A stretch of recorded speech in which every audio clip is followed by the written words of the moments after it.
Hello friend, welcome to Stories by Tocci. We bring you interesting folk tales. Please don't forget to hit the like button, please share, and don't forget to subscribe to my YouTube channel. Thank you for doing so. Now let's get into the story.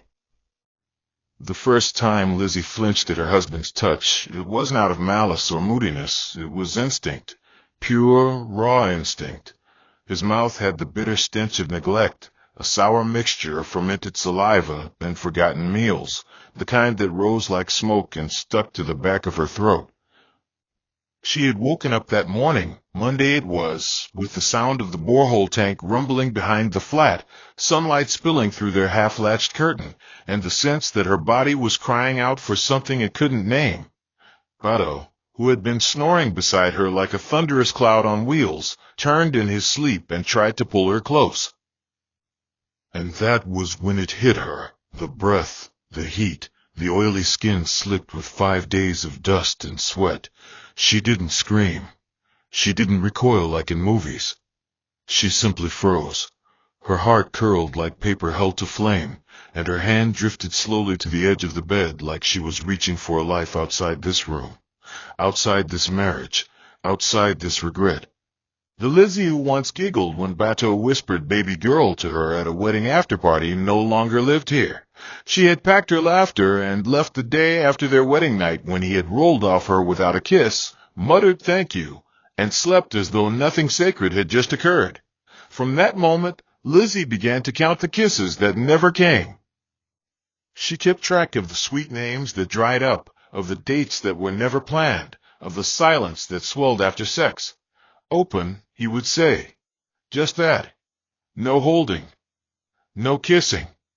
No gentle exploration of her. Just that word, an instruction that felt more like unlocking a box than unveiling a woman. Even when she tried to light candles, wear perfume, leave hints like scattered petals, he remained unchanged. He was a man locked in his own version of marriage, and she was a stranger renting space in it. Her friend Timmy had warned her. "Lizzie, marriage is not by rush," she had said, twisting a soda cap between her fingers while they waited for their shawarma outside Ghazi's grill. But Lizzie had felt fire then. Bado was calm, gentle with strangers. The way he helped her carry her broken heel across the parking lot after that wedding, how he said he'd fasted for his wife to come this year, it felt divine. Now she wondered if God had spoken at all, or if it was her own loneliness echoing back his prophecy. The irony cut deep. She, who once dreamed of back rubs and breakfast in bed, now walked on eggshells. The man she married could go a full week without brushing, and she counted each day like a prisoner notching marks into a wall. The flat they shared in Hillridge Estate was decent, 2 bedrooms, tiled floors, a small balcony where she dried her wrappers, but it had become a temple of disappointment. There was a permanent musty smell in the bathroom, worsened by Bado's pile of used singlets on the sink. Once she tried to talk about it, but he simply said, "I'll clean it." He never did. When her ex, Martin, came to mind, and he did, more often than she admitted, she didn't think about their breakup or his ego. She thought of how he once cleaned her bathroom because her cramps were bad. She thought of how he kissed her back, not just her lips, and that haunted her. She tried to push those thoughts away, reminding herself of Proverbs 14 verse 1, "The wise woman builds her house, but with her own hands the foolish one tears hers down." But what if the foundation was cracked to begin with? What if the hands she used to build were already bleeding? Bateau wasn't evil. He wasn't even particularly cruel. He was just stuck, trapped in the idea that marriage was the prize, not a journey. He believed that once he said "I do," the rest would fall into place like Tetris blocks. He didn't understand Lizzie's silence at dinner, didn't question why she no longer served his rice with fried plantains the way he liked. He thought her attitude was a phase. He told Charles at work that women always act strange after wedding fever wears off. They want movie love, he laughed, as if love is about rose petals and French kiss. But inside, Bado felt her slipping. He knew it in the way she folded clothes without looking at him, and how she locked the bathroom door now even when she was just brushing. He blamed her for comparing him to Martin. "You think say your ex not Jesus," he once shouted, slamming the bedroom door. But his voice trembled, not from anger, but from fear. He didn't say it, but he knew. He had heard her mutter the name in her sleep once. Martin. Just like that, a whisper heavy as a storm cloud. That night, he bathed. He brushed. But it felt performative, like a man rehearsing a dance he didn't believe in. And she noticed. "So now you remember how to scrub," she said, half teasing, half tired. He gave no answer. There was always this gap, this wide space between what he thought marriage should be and what Lizzie needed it to be. And that space, though invisible, was becoming louder than their arguments. Lizzie wasn't innocent either. She had built a room in her heart where her expectations sat like judges. Every morning, they handed Bateau a new scorecard, 0 for hygiene, -1 for affection, +1 if he didn't leave his socks on the floor. She wanted love like a warm fire, but she was measuring it with cold rulers. She didn't know when she began to weaponize memory, when Martin's voice began to echo louder than Bateau's. She didn't cheat, but she drifted.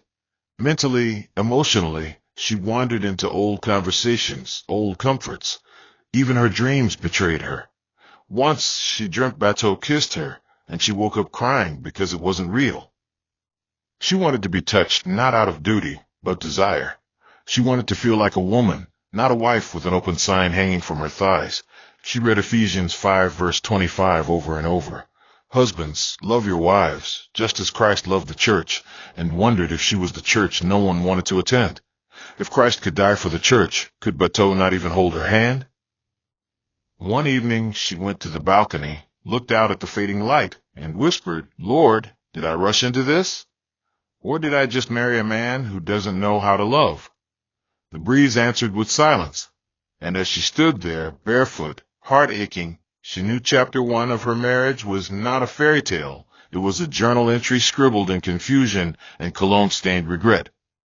The first time Bateau noticed the distance, it wasn't in the loud arguments or the tense silences. It was in the way Lizzie no longer touched his food. She used to pick small bones from his fish or sprinkle extra pepper into his soup when he sniffled during harmattan, but lately she simply dropped the plate and left the dining room before he could even sit. He didn't understand at first. Thought maybe it was work stress, or maybe her cycle was near, or maybe, just maybe, she was still adjusting to marriage. Bateau had never lived with a woman before. The concept of sharing space with someone so completely, so permanently, was both fascinating and suffocating. He wasn't used to someone watching him forget to brush, or someone holding their breath when he took off his shirt. At the factory where he worked as a floor supervisor, nobody cared what he smelled like. He was known for results, not fragrance. But at home, he noticed Lizzie opening the windows more often, spraying the bed with air freshener even when he was still lying on it. One evening, she moved her pillow closer to the edge of the bed, almost falling off in her sleep. That night, he watched her instead of sleeping. Her face was turned away, arms folded tightly across her chest, as if she was bracing against him. Bateau turned to the ceiling, breathing through his nose, and something inside him cracked, quietly, like a shelf giving way to too many forgotten things. He didn't speak much about it, not even to Charles anymore. Charles would just laugh and tell him to show her who'd be man. But Bateau knew this wasn't about power. It was about loss. The kind of loss you don't announce because it doesn't come with funerals or condolences. It just lingers, like stale air trapped in a closed room. Bateau remembered the early days. How Lizzie used to leave notes in his pocket. How she once kissed his eyelid after he told her about losing his father. That kiss had melted something inside him. Now she barely looked at him. And when she did, it was like she was seeing someone else, someone she wasn't sure how to care for anymore. He tried to ask, once, tried to bridge the gap with clumsy hands and uncertain words. "You day okay?" he mumbled while she folded her wrapper one Sunday evening. "I'm managing," she said, voice flat like untouched pap. That was the end of that conversation. He stood by the door, watching her hands smooth out the cloth, and thought about how even fabric got more attention than he did. The next morning, he brushed his teeth first thing, something he hadn't done in a while. He even changed his singlet before breakfast. She didn't say anything, just ate quietly, her eyes fixed on the wall clock like she was counting down to something, an exit maybe.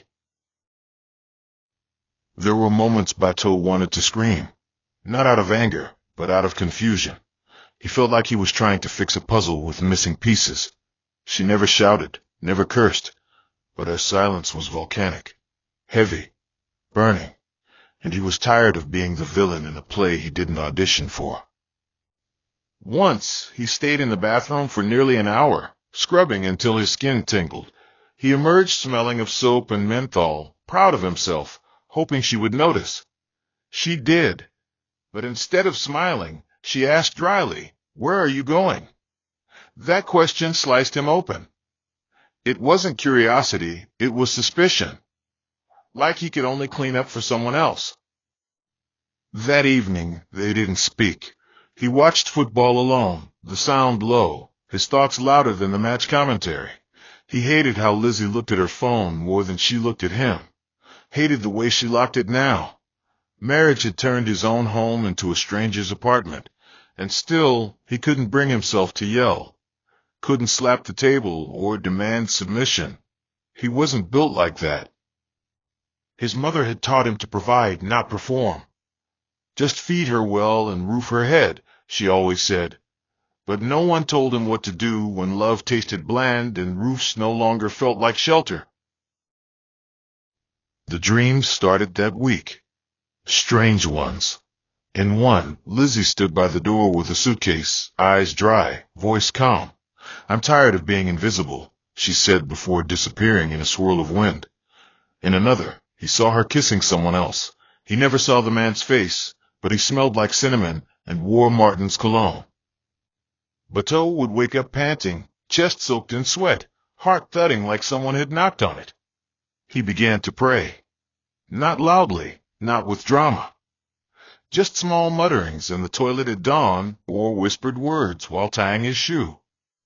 "Lord, I don't know what I'm doing wrong, but if she'll just smile at me again, I'll try harder." He started reading scriptures on love. One morning, he stumbled upon 1 Corinthians 13 verse 5. "Love does not dishonor others. It is not self-seeking. It is not easily angered. It keeps no record of wrongs." The words hit him like a slap. He had been angry. Maybe not in noise, but in presence. Angry in the way he ignored her efforts. Angry in how he retreated into silence instead of asking questions. He began to write things down. Not poetry, he wasn't that kind of man, but lists. Lists of what he could change. Bathe daily. Kiss her neck. Buy toothpaste. Ask her how her day went. He didn't know if it was too late, but he had to try. Because if there was one thing he was certain of, it was this: love could leave quietly. And once it walked out, even the loudest apologies couldn't bring it home. The sun had barely begun to breathe its gold across the rooftops of Hillridge when Lizzie stood barefoot in the kitchen, slicing bitter leaf for a soup she no longer had the strength to enjoy. Her fingers moved slowly, almost methodically, not out of care, but detachment, like a machine built to complete motions without meaning.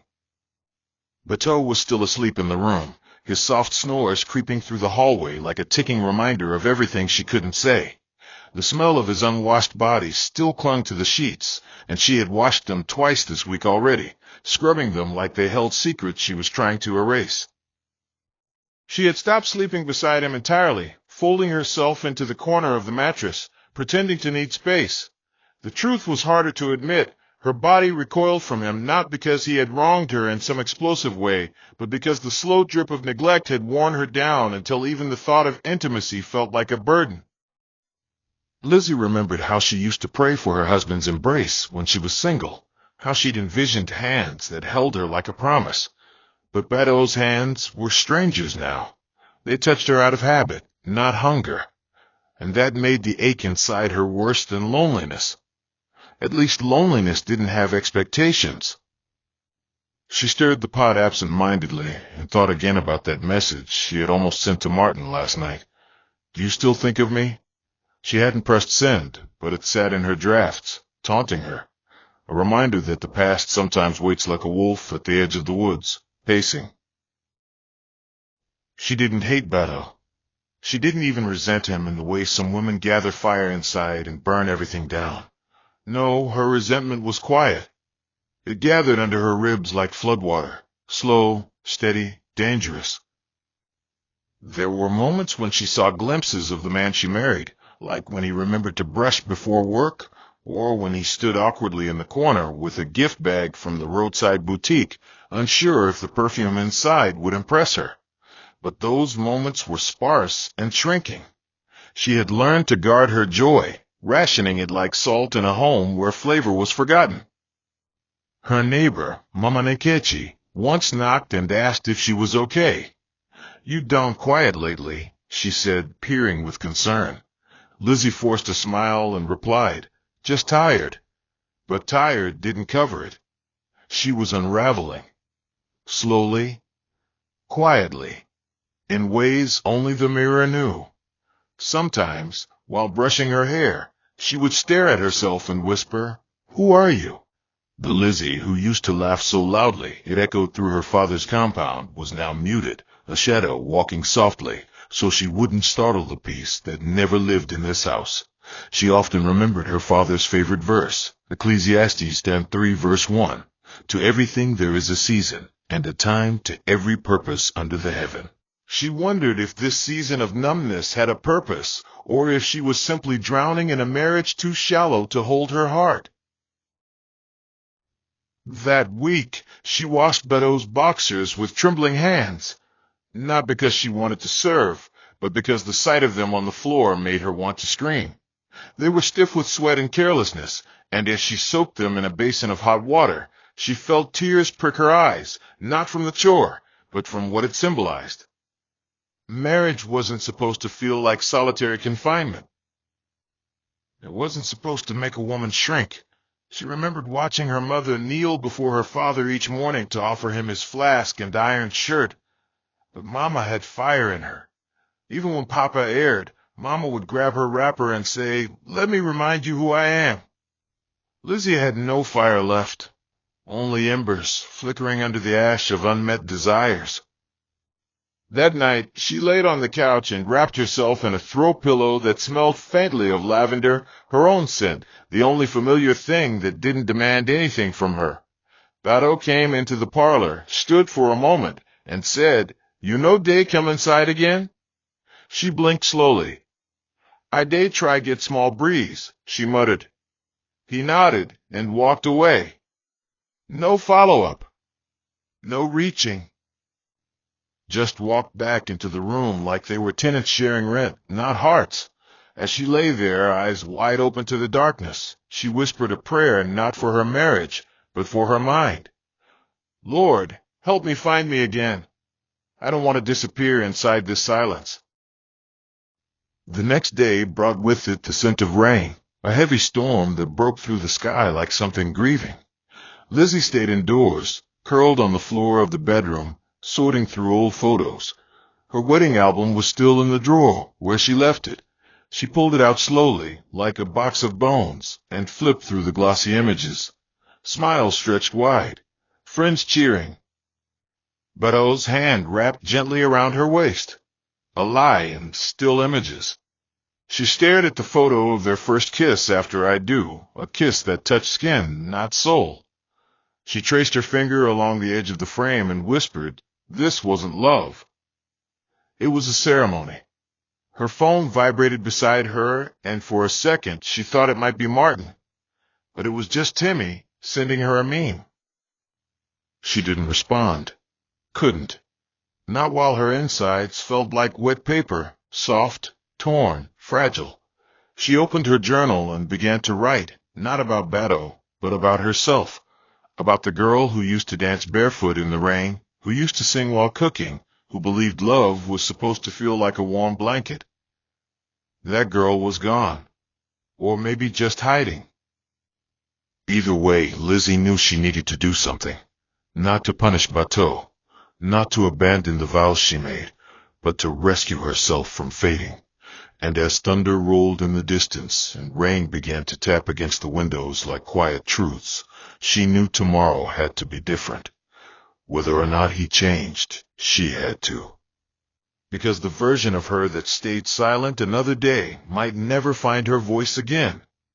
The smell of antiseptic soap hung in the air like a thin warning as Bateau stepped out of the bathroom, towel clinging to his waist and steam trailing behind him.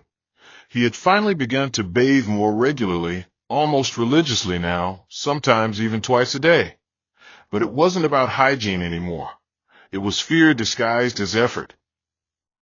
He had noticed the shift in Lizzie, the way her eyes avoided his even when they spoke, the way her laugh had become a ghost of itself, occasional, brittle, and often for strangers, never for him. The air between them had grown thick with unspoken grievances, like fog gathering on a road no one wanted to travel. And still, they had no idea where to begin fixing things. He stood in front of the mirror, studying himself, eyes tired, shoulders hunched, skin darker than he remembered. The man who once danced with Lizzie under the mango tree after their engagement now looked like someone trying to remember how to smile. He reached for his new roll-on, the one Charles had teased him for buying, saying it was too expensive for just armpit. But Bateau didn't care. If a scent could bring her close again, even slightly, it was worth it. Still, every night he returned to the room with nothing more than her silence. It was like trying to warm himself beside a fire that had gone out long before he realized he was cold. And in those moments, after she turned her back to him, and the only sound was the ticking of the ceiling fan, Bateau began to understand what it meant to be physically present, but emotionally erased. There was a morning when it all came loose, not in a storm of screaming or plates breaking, but in a quiet unraveling that started with breakfast. Lizzie had boiled yam and left it on the counter, with no oil or egg, no peppered sauce, nothing that suggested care. Just yam. Dry, white, plain. Bateau stared at it, then at the sink, then at her back as she walked toward the balcony. He wanted to ask if something was wrong, but the words caught in his throat like hot eba. She stood there, arms folded, hair tied in a scarf, body stiff as an ironing board. He walked up behind her and tried to touch her shoulder, gently, cautiously, as if approaching a bird that might fly away. But she flinched. Not dramatically, not with disgust, just enough to say, "Don't." That small movement shattered him. "Lizzie, weddin' I do way you no fit forgive?" he asked, voice low, barely above the hum of the generator across the street. She didn't turn around. "It's not one thing, Bateau," she said. "It's all the little things you forgot. Every time you didn't brush, every time you didn't touch me like I mattered, every time you treated me like duty. I'm tired." That word, tired, fell between them like a fallen branch, proof that something had snapped. He opened his mouth to speak, but found no words, only the weight of months piling onto his chest. He returned inside, untouched yam waiting, and sat on the edge of the bed, staring at his hands. They were clean now, but still empty. Later that day, he visited his auntie, Mama Adasawa, the woman who raised him after his mother died. Her small house in Amiel still smelled of dried fish and old newspapers, a place frozen in simpler times. She sat on her cane chair by the window, knitting something that looked like a sweater, even though the heat outside begged for fans. "Nah, Lizzie matter bring you here," she said without looking up. Bateau nodded slowly. "She don't tire, Mama. I dey try, but she still dey far." Mama Adasawa sighed, put her knitting down, and looked at him with those eyes that seemed to carry both scolding and softness. "You dey try to fix what you no understand. Now why you dey fail?" He blinked. "You dey clean body, but you never clean spirit. You dey fear say she go leave, but you know dey ask why she want leave. Go home. No touch her, no beg her. Just sit and listen. He left with those words ringing in his ears, like bells calling him back to something he had never really learned, presence, not just in body, but in spirit. That night, he didn't try to kiss her. He didn't ask her to come close. He just sat across from her in the living room while she braided her hair, his hands resting on his knees, eyes open, ears ready. For once, silence didn't scare him. It felt like an invitation to learn. The shift was small at first, a conversation that didn't end in tired sighs, a meal eaten at the same table, even if it was in silence. Bato began to write things down, not lists this time, but thoughts. Real, raw thoughts. He left them on her pillow. Notes like, I miss your laugh, and tell me how to hold you. Lizzie didn't respond for days. But then one night, she left a reply. Just one line, try seeing me, not just needing me. He read it over and over, heart pounding like a church drum. The next morning, he bought her a small book, a journal, and wrote on the first page, this is for all the things you couldn't say to me. I'm listening now. She didn't cry, didn't smile, but she took it, and that was enough. Later that week, he read Ephesians 4 verses 2 to 3 again, slowly this time. Be completely humble and gentle. Be patient, bearing with one another in love. For the first time in a long while, the words didn't feel like advice. They felt like instruction. He memorized them, whispered them. Let them guide his hands when he folded her wrappers. Let them guide his voice when he asked her how her day had gone. Change didn't rush in like a river. It trickled in, slow, unsure, fragile. But in those tiny ripples, something inside both of them began to stir. Not forgiveness, not yet, but possibility. And that, more than anything, was the beginning of hope. It started with a touch, small, unexpected, and nearly missed. Bateau had reached across the bed to grab the pillow Lizzie wasn't using, and his hand brushed her elbow. She didn't flinch this time. She didn't move away either. It was barely a second, but it hung in the room like a held breath, the kind of moment that could go either way. He noticed. Of course he did.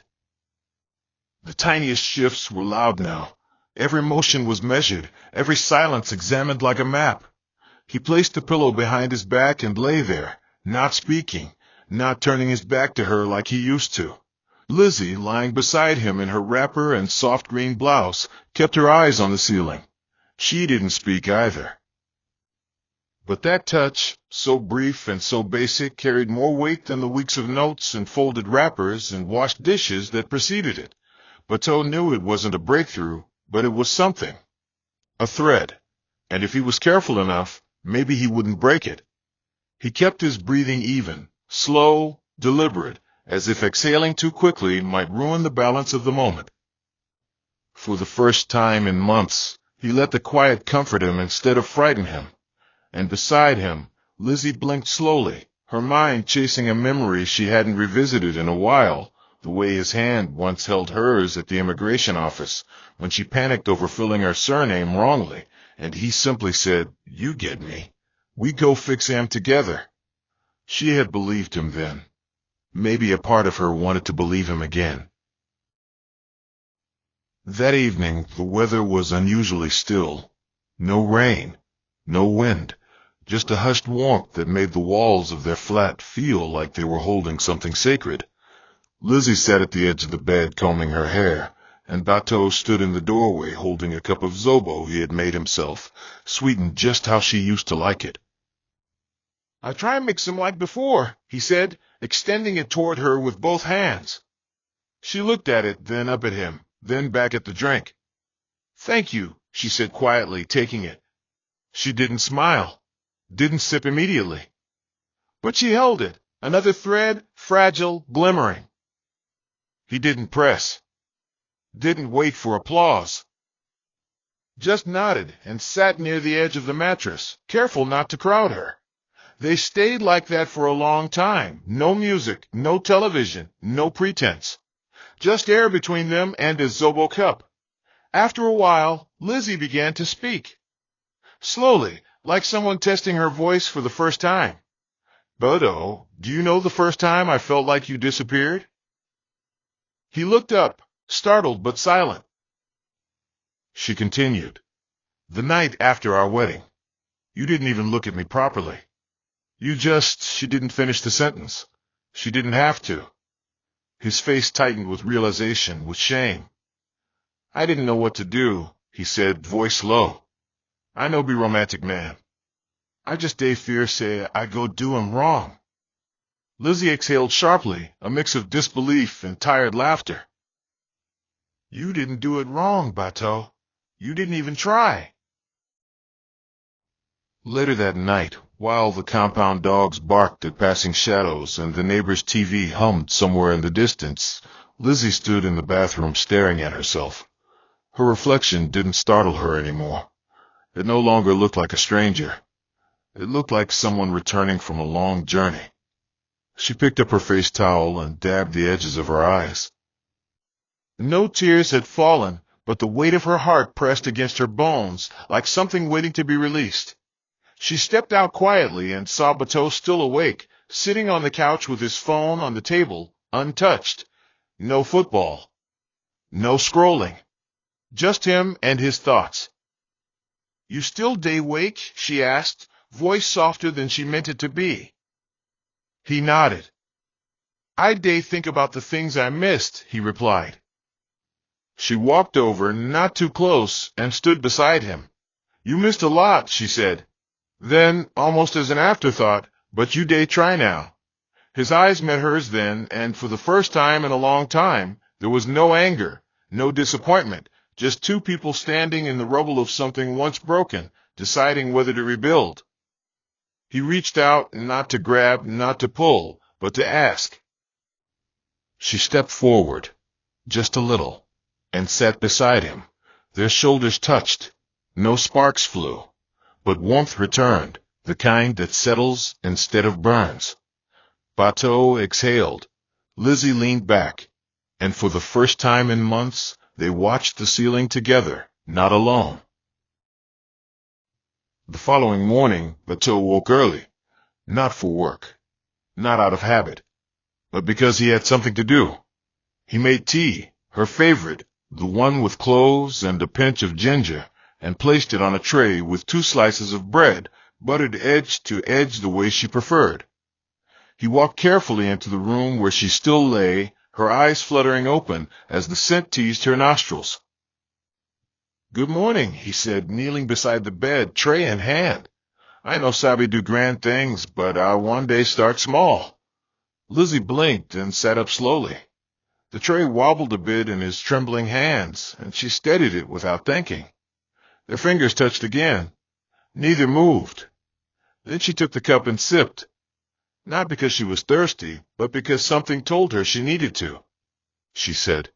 Her eyes didn't sparkle. Her smile didn't stretch wide.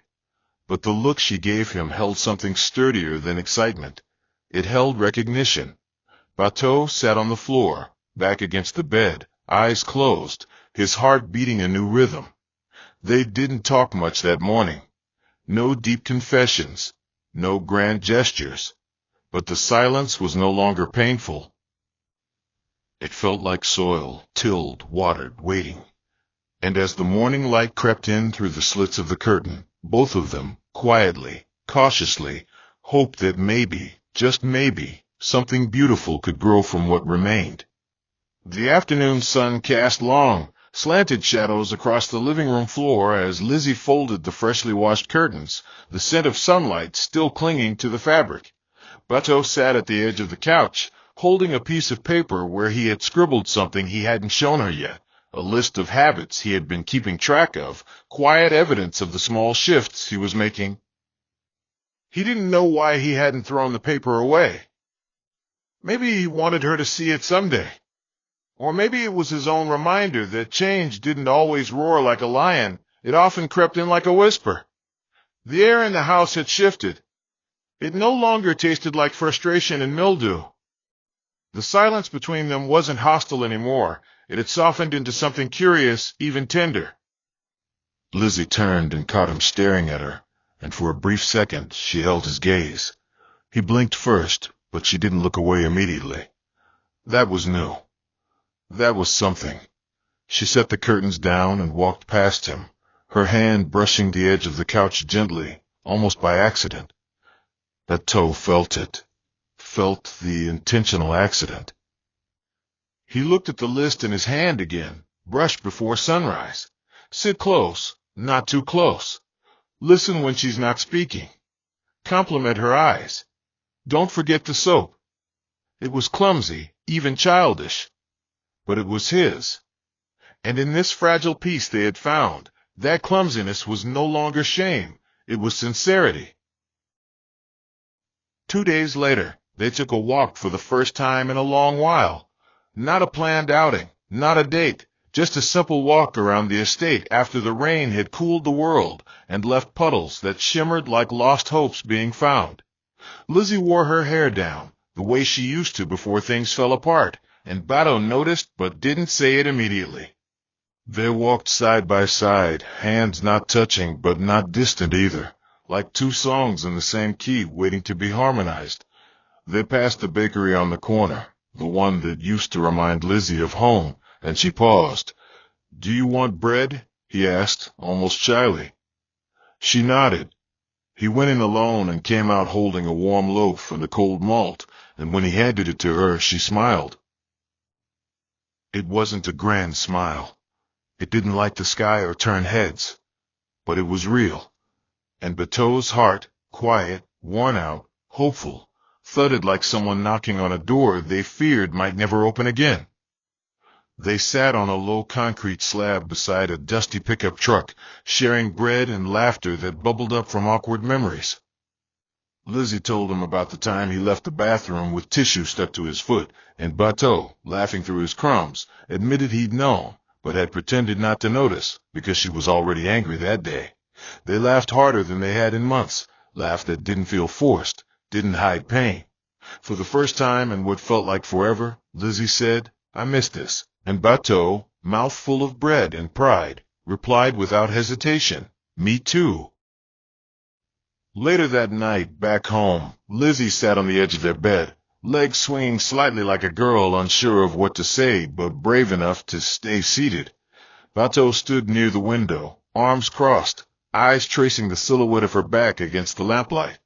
The air buzzed with possibility, and something unspoken rose to the surface. "Bateau," she said, turning halfway toward him, "did you ever love me, or were you just happy to have someone say yes?" The question didn't come with accusation, only rawness. He walked over slowly and sat beside her, their shoulders brushing. "At first, I was just happy, yes," he said truthfully. "But then I saw how you looked at me, how you prayed for me, how you made space for me. And it scared me, Lizzie. I didn't think I could meet you there. So I stayed small, and I think I hurt you in that smallness." She nodded. Her eyes shimmered, not with tears, but something softer, recognition. "I wanted romance," she said, "but I didn't know how to teach you without sounding like I was comparing." He reached for her hand this time, slow, deliberate.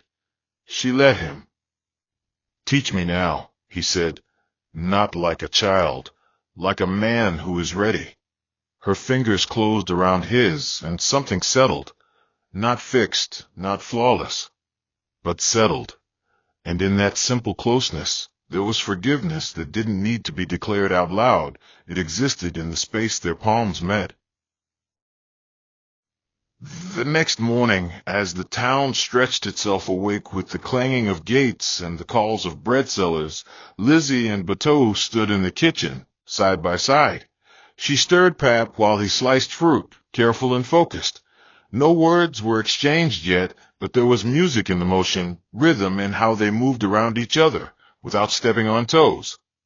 After breakfast, Lizzie took a walk to the balcony and stood there quietly, the journal he'd bought for her now filled with ink thoughts and unsent prayers. She flipped to the last page and scribbled, "Love takes learning," and we are still in class." She closed it, stepped back inside, and watched as battle swept the living room. Back bent, lips muttering a verse from Romans 12 verse 10, "Be devoted to one another in love. Honor one another above yourselves." She smiled, really smiled, then walked up and kissed him. Not a dramatic movie screen kiss. Just a soft press of lips that lingered, like punctuation after a sentence well written. He paused, broom still in hand, and turned to her. "Thank you," he whispered, "for staying." Lizzie touched his chest, right over his heart, and replied, "Thank you for coming home." And in that moment, not even the ticking clock or the distant honk of a kiki could interrupt the peace that had, at long last, returned, not perfectly, not completely, but just enough to begin again. Marriage is not just about vows, it's about the daily choice to grow, learn, and show up. Sometimes we rush into love with the expectation that it will bloom without tending. But real love, lasting love, requires work, gentle, honest work. If you're in a season where your partner feels distant, don't just shout louder, listen deeper. Look beneath the silence.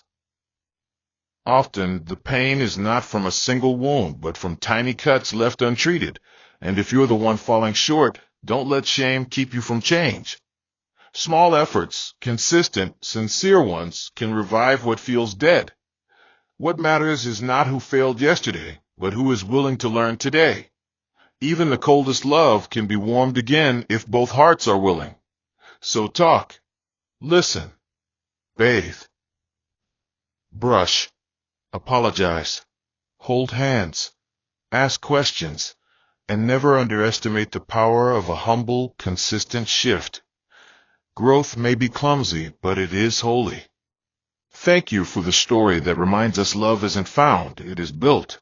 We pray for every heart listening, especially those who feel unseen, unheard, untouched in their relationships. Lord, breathe life into dead spaces. Restore what the enemy tried to scatter. Teach us how to speak love fluently, even if we weren't taught. Teach us how to listen beyond words. We ask for softened hearts, for patient hands, for mouths that speak grace, and eyes that see beyond flaws. Where there has been silence, let there be music again. Where affection has dried up, pour out your oil of intimacy. Remind every couple that you are the third strand in their cord, the glue when love feels fragile. And for those still hoping, still waiting, still hurting, be the balm that comforts and the wisdom that guides. We believe love can rise again. We declare healing, peace, and sweetness where bitterness once lived. In Jesus' name, amen. Hope you enjoyed this interesting story. Please don't forget to like, share, and subscribe to my channel. See you again in my next story.